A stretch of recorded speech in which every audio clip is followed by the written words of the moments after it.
mischaracterizing criticism and ridicule as abuse and harassment. What an awful thing for a company to do, to sort of brand private citizens abusers and harassers because they're conservative. Disgusting, in my view. Now, some of the legal strategies being thought about at the moment are Twitter's terms of service. Well, they have a contract with you. So when they terminate your account or suspend you, courts often refuse to enforce unconscionable agreements, and it may be that Twitter's terms of service constitute an unconscionable agreement, an agreement that one side could never really be expected to meet. There's also another problem, and some people find this slightly ridiculous, but I said it on CNBC, and people emailed me about it and said, I think you're onto something, I think you're right. Twitter seems to have a race problem, and the race problem might be a problem with straight white men. And I see Twitter as politics, as sort of being the apotheosis of this nasty progressive trend where all of the worst things in the world are laid at the feet of straight white males. Has anybody noticed this trend in journalism? Yeah? You've seen this? Yes, I'm seeing lots of nods. It's partly as a result of universities churning out conspiracy theories about the patriarchy. It's partly universities pandering to and mollycoddling the idiots outside from Black Lives Matter. It's partly all sorts of things, but it sort of reaches an apotheosis with Twitter. Twitter's sort of the craziest company on the planet. And so it may be that Twitter violates anti-discrimination laws, and certainly I know of one case that's about to be submitted to, along those lines. Finally, the state of California has its own free speech laws, which work in tandem with the First Amendment, which might require Twitter to treat its responsibility as a monopoly much more seriously. So that's the boring legal stuff. Now, I want to sort of talk briefly about how this happened. Twitter sort of converted from, can you imagine there was a time, once upon a time, there was a time when Twitter described itself as the free speech wing of the free speech party.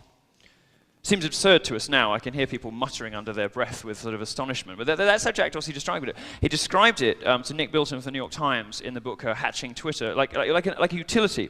He wanted to be like water. Well, I don't remember the last time the water company called me up and said, I'm sorry, but I hear you're voting for Donald Trump, so I'm going to cut off your water. But that appears to be the situation that we're now in with Twitter. Absolutely ridiculous. They have stopped caring about their greatest assets, the most creative, interesting, funny, provocative, and dangerous people. I'm thinking, of course, of myself, but also of Azealia Banks. Anyone here an Azealia Banks fan? She's wonderful. She's also mental. I know her and I like her a lot, but she is mental. And she said all sorts of awful things about people, terrible words that, some of those words that only black people can use. And awful, no, you know the ones. There are lots of them. There's an N, there's a C, all sorts of them.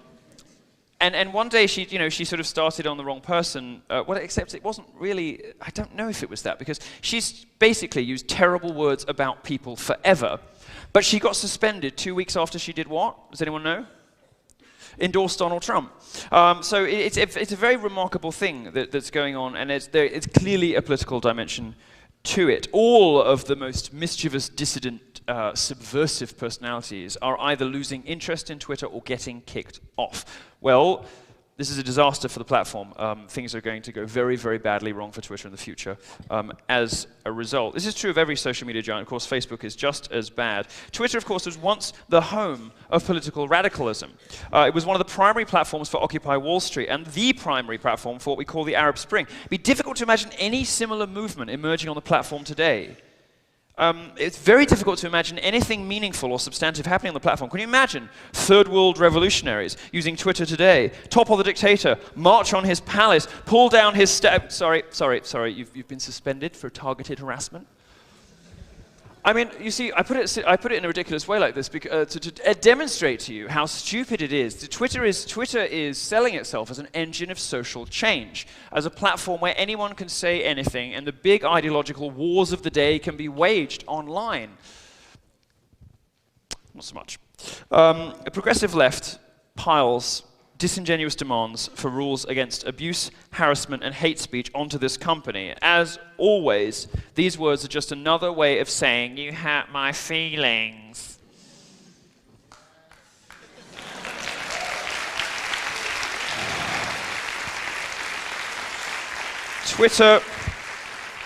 Twitter is also hopelessly beholden to a very small selection of celebrities. These people are overly dramatic, attention-seeking divas who make giant mountains out of the smallest molehills. I hate people like that. Really, though, it's... Didn't I look good? Didn't I look good? This was me. This was at Louisiana the night before last. Ivana Wall. That's my Twitter. That's my drag name. Yeah, come on, you can get there. You can get there. Ivana Wall. All right. Twitter marches to the tune of a tiny group of pushy celebrities, and worse, they're not even hot celebrities.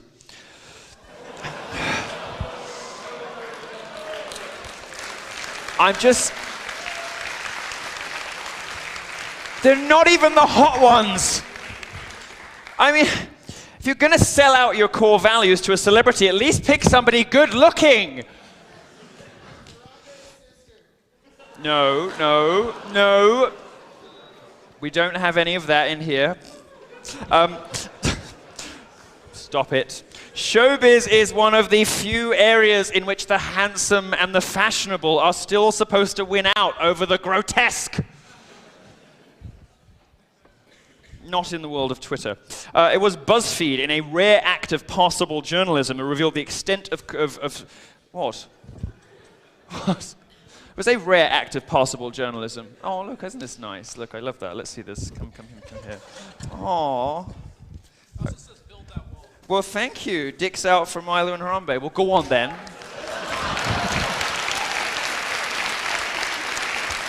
Thank you. It was BuzzFeed, in a rare act of passable... Oh, I see it now. Passable...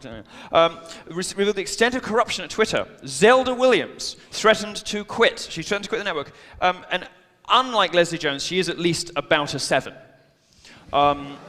Now, when Zelda Williams, who was, of course, Robin Williams' daughter, threatened to quit, the company's entire executive board met to discuss the problem. According to an insider at the company, the CEO scrambled to delete accounts that had been mean to her. Now, let's be clear, the harassment of Zelda Williams, which took place after the death of her father, was not pleasant, but that is what block buttons are for. Getting mean messages. And this is something that is a clear ideological line, I think, between conservatives and progressives in America. Getting mean messages is a cost of doing business if you're famous. Trust me, I get a lot of shit. But it's also something that only the progressive left respond to by sort of playing the victim, by this grievance culture, you know? Conservatives tend to shrug it off. In particular, heroically, conservative women tend to shrug it off. If you were ever dumb enough or masochistic enough to look at the mentions column for Ann Coulter, or Sarah Palin, or Michelle Bachmann, or look up some of the things that have been said in the past about Ayn Rand or Margaret Thatcher, you'll get some of the flavor of how left-wing people talk about women who step off the ideological reservation. I have never, in my professional career as technology editor at Breitbart, or simply in the last 10 years of being on the internet and having computers and being around, you know, immersing myself in these cultures, I have never seen a social networking company ban any of the people, you know, like feminists, the Black Lives Matter. I have never seen any of these people censured at all. They are allowed to get away with murder, provided they have the right politics. This is not fair, it's not on, and people have started to notice. Now, it used to be that people took a more sensible view of the internet. It used to be progressives and celebrities did not use comments, which everyone in public life gets, as political ammunition. It used to be, this is a very famous tweet, by the way. It's a very famous tweet.